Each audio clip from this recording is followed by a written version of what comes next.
sitting on the floor because I didn't want to get everything else organized. Really, cat? What was I saying? I'm surprised I can talk at all. Shit. Forgot what I was going to say now. Really? Okay.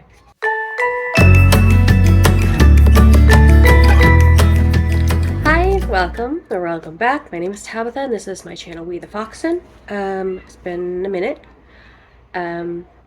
It's May. Apparently now, with the kids being in school, May, I am sick.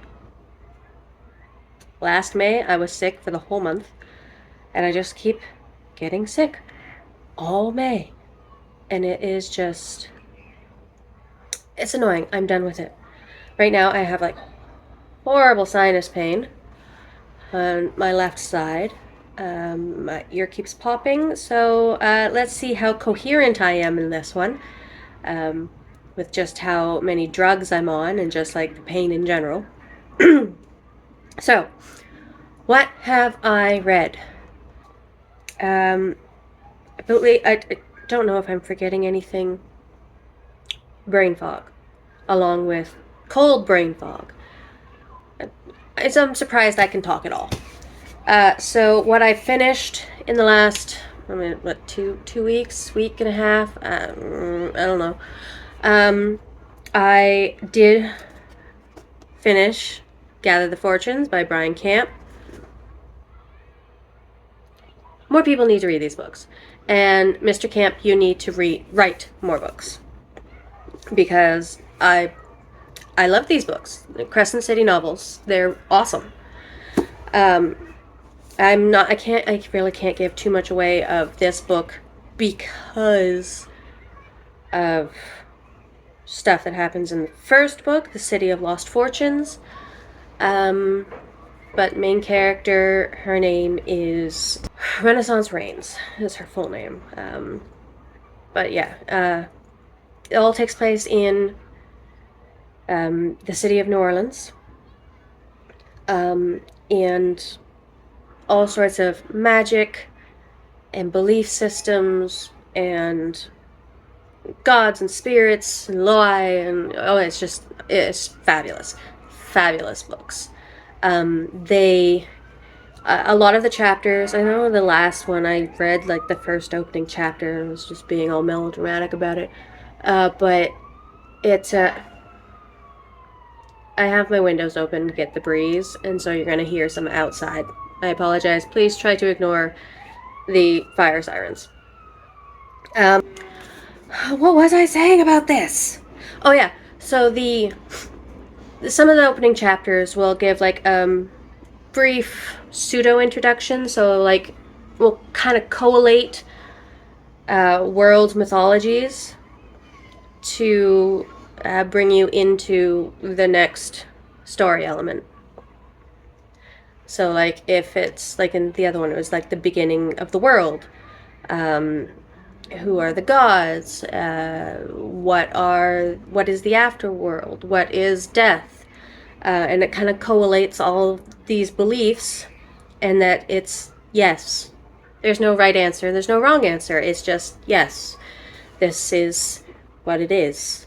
And gods can be multiple beings from multiple faiths, and again, not explaining this very well, but I think Aesop really...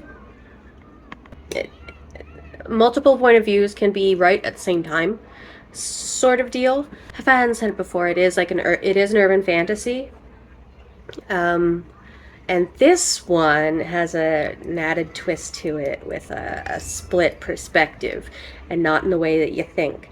So I really suggest everyone read the Crescent City novels. So Gather the Fortunes is the second one. The first one is The City of Lost Fortunes. They're so good. So good. And I don't think I've ever seen anyone talk about them. Everyone needs to read these. If you like urban fantasy, if you like mythology, I think you'd enjoy these. The next one that I finished, and I'm so glad that I read this. This is so good, was The Mask of Mirrors by M.A. Carrick. Now, I was having a bit of a weird brain fart while I was reading this. So, the main crux of it is that you're in this city. Aesop, can you just lie down? Just lie down. So, you're in this city. There are two ethnic groups that live in this city, one of which is native, and the other, which is mostly the noble class and whatnot, they are not native. They're more the colonizer sort of thing, and that's the basic backdrop. And it reminded me a little bit of Turkey, and how no, I'm not going to get all the historical bits right. There's the conflict between Turkey and Greece with Crete. There's the conflict between Turkey and Armenia, and especially with the Armenian genocide. That's a little bit what this reminded me of, like the racism is quite apparent in this book between the two ethnic groups. And just so you know, this is a completely made-up world, but that's kind of what it reminded me about a little bit.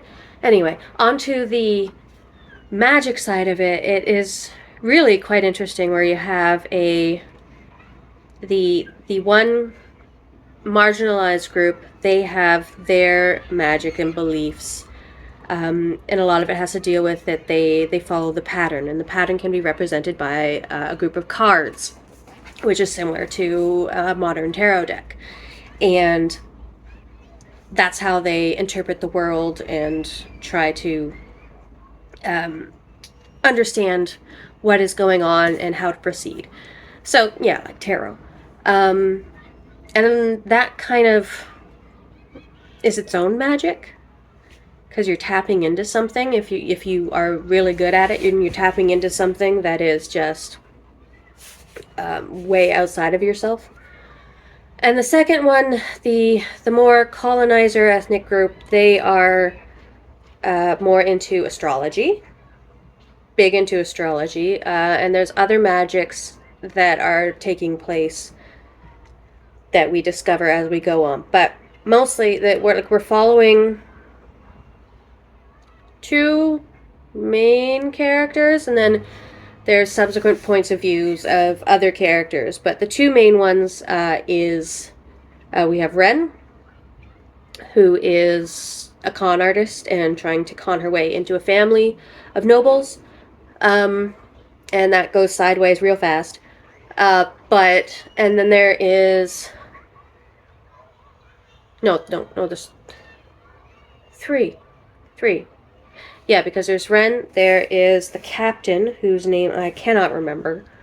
And then there is the crime boss / businessman guy. Again, cannot remember goddamn names. Oh, that's so annoying. So, yeah, these people are all interacting, and there's so many politics, and the discovery of like this huge magical like coup that's going on, and the world just kind of starts going to pot a little bit, and you get the gist if you've been here before, that my brain is just not... I don't have scripts. I do everything off the top of my head. Maybe I should do scripts now, because I just do not remember anything. I remember my feeling, how much I enjoyed something or hated something, more than I remember names of stuff. So that's super helpful for BookTube. But this is a rather popular book, so majority of people will have heard of this book and or read it. I'm late to the game, as usual, but I really, really enjoyed reading The Mask of Mirrors. So it's book 1 of The Rook and the Rose. I have book 2. Book 2 is up there somewhere. The Liar's Knot. And the third book, something in the Labyrinth that is coming out this year, like August, September. So definitely gonna be knocking those ones back. But it was a thoroughly enjoyable experience. There was no moment that I thought could have been left out. Like, there was no lulls. Everything was important. So that was really good. That was fun. And then the last book that I completed was Weave World by Clive Barker. Now, I have mixed feelings about this one, because there are elements of it that I really enjoyed. There's a lot that I'm confused about. I will definitely, I think, have to read it again to fully appreciate it. I was reading it with a cold fog, so maybe that has something to do with it. However, I can see how this led to a Magica, which I adore. I adore a Magica. And I can see how this led to that. Now, that being said, this one is really bizarre. Clive Barker is really good at thinking up truly strange things. This is kind of a portal fantasy, kind of magical items fantasy. Like, you're introduced to the magical side of this. Pretty much you find out that this entire world, and it's essentially, it's like it's it's fairy. This entire magical world has been saved from a former, like a past apocalypse. What's left of it has been saved in the Weave, which is literally just a carpet. And all the people, it has all just been put into this carpet. And when people, like normal people, look at it, they have visions of this, what they feel is paradise. And that's what happens to one of the main characters, Mooney. What's his name? It's like Calhoun Mooney. And he accidentally sees this carpet and then just gets pulled in from there. The plot is kind of meandering. There's a moment where everything just it's over, and now you're dealing with the aftermath, but then you realize it's not over, which is really weird, false end. Like I said, some of this may have had to do with my cold brain fog and then my everyday brain fog on top. And it's... I have noticed in the little bit of Clive Barker's work that I have read that he is very much a feminist author for an outwardly gay man. Now, I know that he said that, like, in his earlier, like in his youth, he had dated women, but now he's come out as gay, I believe. Anyway, that's besides the point.